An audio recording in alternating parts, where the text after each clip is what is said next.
Airports calling ground stops because the government shutdown chaos, the Schumer shutdown, is now starting to have some bite.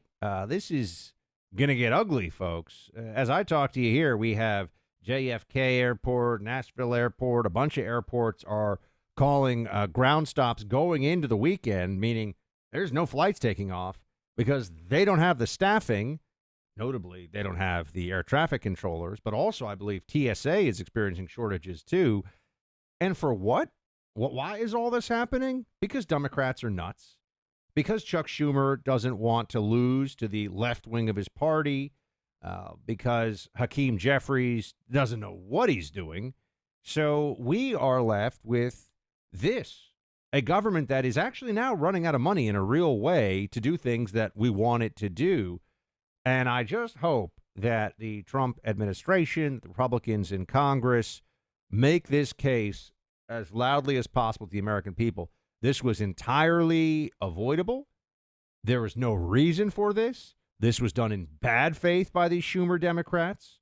They have decided that they're going to hold a continuing resolution, a funding of the government hostage. Many times Republicans have said, all right, let's go. Let's just fund the government for a period of time here, and we can figure out what else needs to be figured out. Democrats think that they should be able to dictate governance when they're in the minority.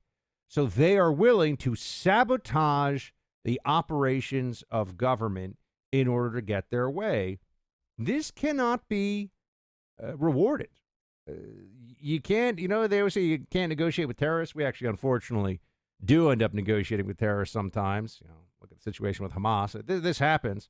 But generally speaking, you don't want to reward terrorists for the stuff that they're doing. And that is absolutely the case if the Republicans were to cave on this issue. I think that what you're seeing is Democrats trying to show, going into this election, that they are just doing something to stick a thumb in the eye of the Trump administration. Anything to show that they despise Donald Trump. They will do whatever they can to thwart his agenda. And even if that means doing something like this, which you would think should be so self-defeating for Democrats. They're talking about an end of SNAP funding and how bad this is going to be. Well, then they should just open up the government. I heard from Miranda Devine that there are stores now, like grocery stores, that are going to be employing or deploying extra security over the weekend or going into next week because they're worried that there could just be people showing up and just taking food. There's a whole broader conversation to be had here. 40 million Americans are on food assistance. 40 million Americans? What is going on? What is the actual status of all these people that are getting this? They call it SNAP now, Supplemental Nutritional Assistance Program. That is the most euphemistic. It's food stamps. It's food welfare. That's what it is. Now, there are cases where people should have access to that, and I'm glad that they have it. I'm not against any safety net. The original safety nets, you go back 100 years in this country, the original idea of safety nets was really for widows and orphans, people who had been through something terrible through no fault of their own, and society's like, look, we've got to support these people. And it is now expanded to illegals show up, want free health care, free food, free housing, free everything, don't even speak English. And then they make more demands of us, too, the American people. And I think people we've just had enough. We've said that this is crazy. 40 million Americans on food stamps. Trump administration, government ordered to pay food stamp benefits during shutdown. A federal judge ordered the Trump administration to continue paying for food stamps during the shutdown. 42 million people set to run out of food. The judge ordered the distribution as soon as possible. This is not in the purview of this judge. It was the second of two rulings in the span of an hour that found the administration acted unlawfully after it refused to tap an emergency reserve enacted by Congress and totaling the billions of dollars to sustain the critical anti-hunger program It remained unclear if or when food stamps was actually reached, the 42 million people. So some judge is the president now? Is that how this goes? Decision to halt the SNAP benefits was unlawful. Well, is the decision for Democrats not to fund the government unlawful? Like, where does this judge think that her authority stops? Congress has put money in an emergency fund. Judge Talwani said, it's hard for me to understand how this isn't an emergency when there's no money. There's money if Democrats open the government. Democrats are holding the hostages. It is not up to the Trump administration to come up with new and creative ways to make the people that are going to suffer because of Democrats not suffer because Democrats refuse to do what they should do. And now you got all these air traffic controllers and TSA agents that are not showing up. I mean, this is going to get messy. It is 100% on the Democrats. All right, our sponsor here is Paradigm Press. AI is changing the world we live in, and the investment in AI going on right now is just astonishing.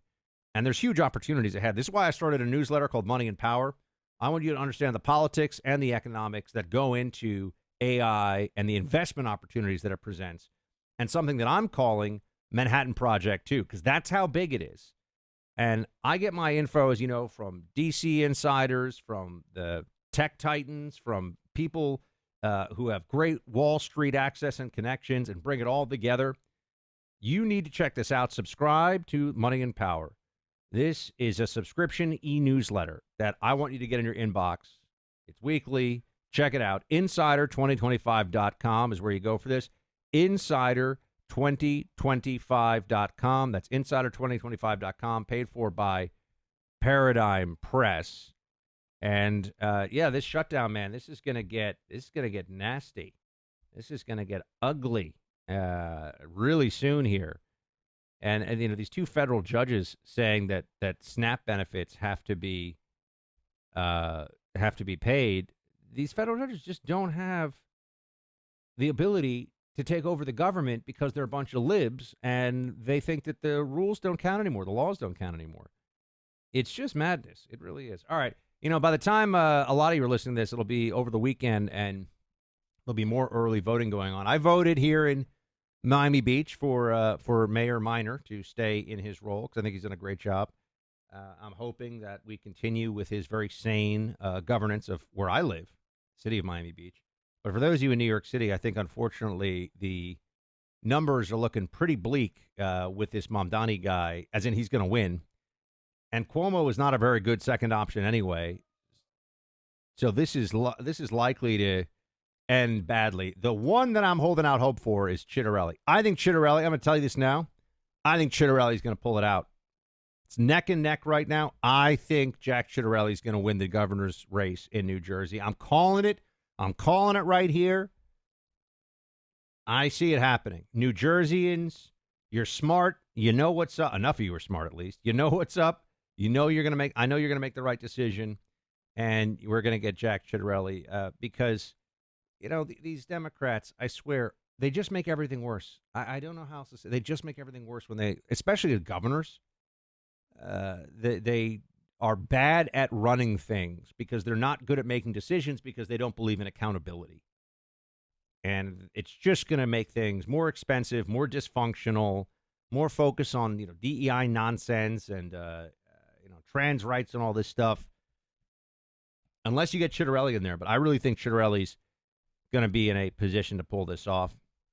I'm very hopeful. The other thing I got on the radar here is the possibility of Trump hitting sites inside of Venezuela, military sites. Let's be honest about this. I just want to be honest about this. And Trump has done great stuff on the national security front, international affairs. This trip he just came back from in Asia, he's got great trade deals going, good framework set up with China. Has to be some trust and verify. But our relationship with South Korea, our relationship with Japan is incredibly strong. And those are great countries, great peoples in those countries. And Trump's coming back. Now, the possibility of getting involved in a Venezuela thing is very real. I don't know what happens if we start blowing up the military and governmental infrastructure, such as it is. It's in disrepair. But if we do this in Venezuela, because really we have to want there to be a regime change. Blowing up drug labs is not going to stop anything. In the short term, it'll stop some drugs, fine. And that's why we're blowing up these ships in international water. But going after military sites in Venezuela, are we going to have a coup here? Is that the plan? I think there should be a little bit of honesty with the American people if that is the plan. Maybe it's not. Maybe we're just going to show them that this is not going to be able to continue to go on the way that it is. But I am watching this, and I'm watching it closely, and I certainly have my concerns about where this is going in Venezuela. Trump has done a great job of being generally non-interventionist. When he has used military force, it has been successful and limited. Successful with a purpose and limited in scope. Maybe that's going to be the case in Venezuela if we start hitting those sites, but we have to keep that in mind. Our sponsor is Endpoint Lock. Every time you go online and start typing on your keyboard or tapping away on your smartphone, you're putting your identity at risk. Every time you log into your bank account or shop online, cyber hackers could be discreetly recording every keystroke. Keyloggers are sneaky, and they steal your info before encryption even kicks in. This is why you need Endpoint Lock, the ultimate keystroke encryption tool that stops keyloggers dead in their tracks. With military-grade 256-bit encryption, Endpoint Lock protects your passwords, emails, and sensitive data right at the source, your keyboard. Work silently in the background, no pop-ups, no hassle, just protection across all your devices. Trusted by top cybersecurity experts. Get some defense going for yourself today. Go to endpointlockconsumer.com. That's endpointlockconsumer.com. Endpoint Lock, where privacy begins. It's going to be a wild week next week. I'll be here for you. Talk to you then. Shields high. The number of unborn babies at risk of abortion remains very high in this country every day. But there's something you can do about this. You, the pro-life community. At each preborn clinic, there are efforts every day to save the lives of tiny babies. And those have helped save 67,000 babies in the last year alone. With your support, they think they can get past 70,000 babies saved. What an incredible milestone. I've been to the preborn clinic here in Hialeah, Miami, to see the godly work they do day in and day out. And the way they do this is starting off that mom with an ultrasound. She lets, preborn lets that mom meet the baby in her womb, and then the choice for life becomes so much more apparent, so much easier. That ultrasound costs $28. Would you consider a donation today to Preborn? If you can make a gift in that amount, that would be fantastic. For some of you who have done incredibly well and truly believe in the pro-life cause, and maybe you're nearing that part of the year where you're considering a large charitable or tax-deductible donation, consider $2,800. You can do it. $2,800. That would be 100 babies that you would be helping to save. To donate securely, dial pound 250 and say the keyword baby. That's pound 250, say baby, or go to preborn.com/buck. That's preborn.com/BUCK. Sponsored by Preborn.